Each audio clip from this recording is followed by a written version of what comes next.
Sorry guys, मुझे नहीं पता था कि तुम लोगों में ऐसा कुछ रिचुअल होता है। हाँ, प्रे तो करना चाहिए। हम हमेशा खाने से पहले अल्लाह ताला से प्रे करते हैं। यस, रिचुअल नहीं स्पिरिचुअल।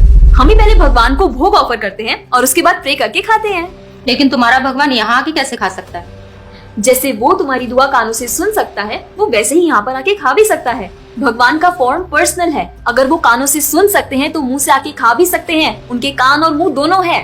शालिनी, तुम प्रे नहीं करती खाना खाने से पहले?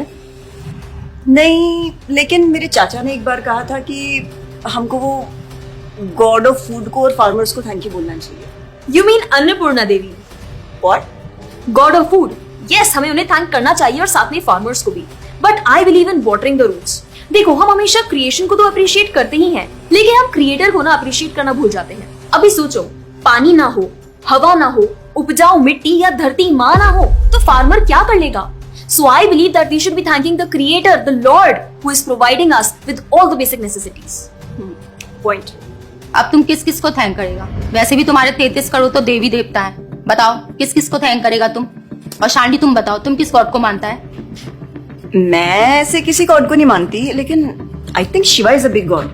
सी, I am very sorry, but आपने अपने वो बड़े भगवान का स्टोरी तो सुना होगा ना, जहाँ वो अपनी मरी हुई वाइफ को शोल्डर पर लेकर पूरे इंडिया का चक्कर लगा रहा है। अब तुम मुझे बताओ, जो गॉड अपनी वाइफ के मरने पे ऐसे कॉमन मैन की तरह रोता है, वो गॉड हो सकता है क्या? अच्छा, may be, I don't know much about this story, but he is very famous and north में तो राम जी भी बहुत फेमस है ना। उनका स्टोरी तो तुमको पता होगा ना, सबको पता है। उनकी वाइफ को रावण ले गया था। हाँ, पता है। अब तुम मुझे बताओ, वो गॉड है? वो अपनी वाइफ को भी अकेला नहीं बचा के ला सकता। उसको अपनी वाइफ को बचाने के लिए भी वानर सेना की हेल्प चाहिए, और उस वानरों को भी तुम पूछता है। I am sorry. और गीता, तुम कृष्ण को मानती हो, और वो तो हर लड़की के साथ रासलीला करते रहते थे। ऐसा कैसा कैरेक्टर है गॉड का जिसे हर लड़की से प्यार हो जाता है? और वो खुद डर के अपना जन्मस्थान छोड़कर चले गए थे। गॉड को कभी डर लगता है क्या? और जिसे खुद डर लग रहा है, वो तुम लोगों की हेल्प कैसे करेगा? शिट यार, this is so complicated and confusing. It is confusing because you are following the wrong path. It is very beautiful and sacred. I will show you the right path. Enough, Asifa. I know what you're trying to do. And Shalini, कुछ भी confusing नहीं है। You know what the problem is कि तुझे पता ही नहीं है, क्योंकि तूने आज तक शास्त्र ही नहीं पढ़े हैं। तो पता कैसे चलेगा कि क्या सही है और क्या गलत? जन्म कर्म च मे दिव्यम एवं योवेति तत्वतः त्यक्त्वा देहम पुनर्जन्म नैति मामेति सो अर्जुना। भगवान की लीलाओं को समझना इतना आसान नहीं है। उसके लिए शास्त्रों का अध्ययन करना पड़ता है, और वो भी एक प्रामाणिक गुरु के अंडर रह के उनकी शरण लेके। अब अगर तुमने शास्त्र पढ़े होते तो तुमको ये पता होता कि शिव जी ने जो इमोशंस उसमें दिखाए थे वो शोक नहीं, विरह था। विरह विरह दोनों सेम नहीं होते क्या? Let's start from the basics. शोक इज मटेरियल एंड विरह इज स्पिरिचुअल। शोक ना दुख की अनुभूति कराता है, whereas जो विरह है उसमें जो सेपरेशन की फीलिंग होती है ना, वो सुख का अनुभव कराती है। भगवान भगवत गीता में ना शोक करने वाले व्यक्ति को मूर्ख बताते हैं। गतासुम अगतासुमश्च नानुशोचन्ति Pandita. A wise man never laments for the living nor for the dead. Bhagavad Gita chapter 2 text 11। अपनों की मौत पे आंसू बहाना शोक है, लेकिन वही रामायण देखते देखते जो आंसू निकले ना, वो विरह है, विरह। और ऐसे विरह से हमारा भगवान के प्रति प्रेम बढ़ता है। तो जिस तरह से शिव जी ने विरह को दिखाया था, उसी तरह राम जी भी सीता मैया के जाने के बाद विरह में भटकते हुए रो रहे हैं। और यही नहीं, सीता देवी इतनी प्योर है ना कि उन्हें राम जी के अलावा कोई टच भी नहीं कर सकता था। रावण जिनको लेके गया था वो छाया सीता देवी थी। असली सीता देवी तो अग्नि में समा गई थी, और वो अग्नि परीक्षा के वक्त बाहर आई थी। और आसिफा, तू क्या बोल रही थी? भगवान राम को अपनी पत्नी को बचाने के लिए वानरों की मदद लेनी पड़ी थी। I mean, God is all powerful, right? हाँ, I mean, वो अकेले भी तो मार सकते थे ना।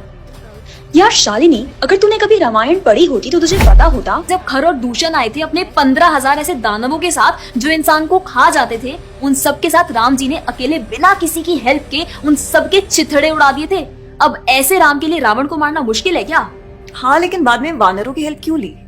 उनको अपनी सेवा में लगाने के लिए, उनकी ग्लोरीज बढ़ाने के लिए। अरे उन्होंने तो एक छोटी सी गिलहरी तक को अपनी सेवा में लगा लिया था। What? कभी पढ़ा हो तो पता हो ना। खैर, और हम हनुमान जी की पूजा इसीलिए करते हैं क्योंकि भगवान तक पहुंचने का रास्ता उनके भक्तों की सेवा है। जब भगवान देखते हैं कि मेरे भक्तों का गुणगान हो रहा है या कोई सेवा कर रहा है तो वो बहुत खुश होते हैं। जैसे मैं तेरी मॉम के सामने अगर तेरी तारीफ करूं तो वो खुश होती है ना। पॉइंट। इसी तरह भगवान हमसे खुश होते हैं जब हम उनके भक्तों की सेवा करते हैं, पूजा करते हैं। और रही बात 33 करोड़ देवी देवता की, आसिफा तू मुझे ये बता, what is your favourite genre in movies? Psychological thriller. और शालिनी तेरी? Romantic and comedy. एग्जैक्टली। जैसे हर किसी का अपने नेचर के अकॉर्डिंग फेवरेट जॉनर होता है, वैसे ही भगवान ने हर किसी के नेचर के अकॉर्डिंग व्यक्ति के लिए उसके नेचर के अनुसार वेद और पुराण दिए हैं। और उन्हीं पुराणों को फॉलो करके लोग अपनी देवी देवता की तरफ अट्रैक्ट होते हैं। और ये सभी देवी देवता भगवान की ही सेवा कर रहे हैं। जैसे रोशनी के देवता सूर्यदेव, हवा के देवता वायुदेव, बारिश के देवता इंद्रदेव। जैसे एक सरकार चलाने के लिए इतनी सारी पोजीशंस होती हैं, वैसे ही इस पूरे ब्रह्मांड को चलाने के लिए अलग अलग देवी देवताओं की जरूरत पड़ती है। तो मतलब वो अपनी पोजीशन का मिसयूज करेंगे, किसी भी लड़की के साथ कुछ भी करेंगे, रास लीला करेंगे।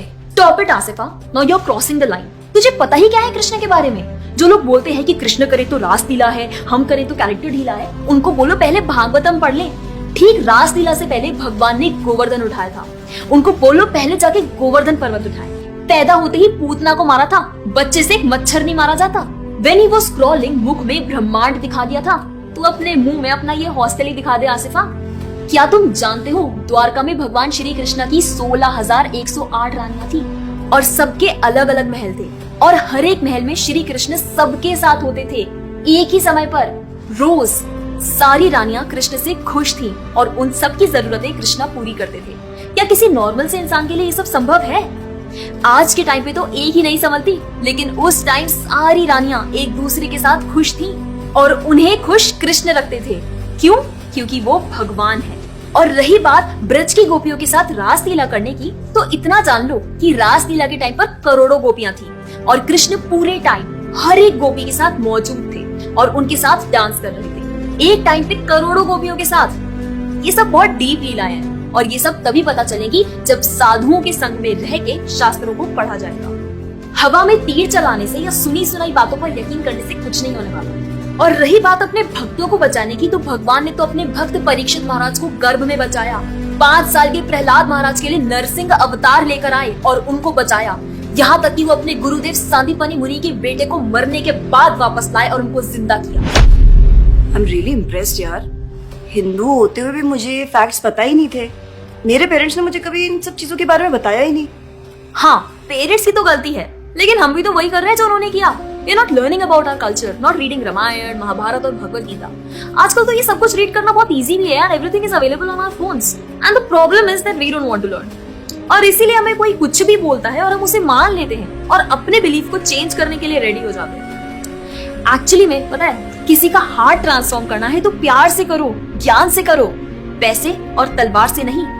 और अब बारी आपकी है। अगर आप भी चाहते हैं कि कोई एड़ा गेड़ा नत्थु गेड़ा अगर आपको कुछ भी ना बोल जाए, आपका बेवकूफ ना बनाए, तो जाइए और अपने कल्चर के बारे में जानिए, ग्रंथ पढ़िए और अपने बच्चों को भी पढ़ाइए।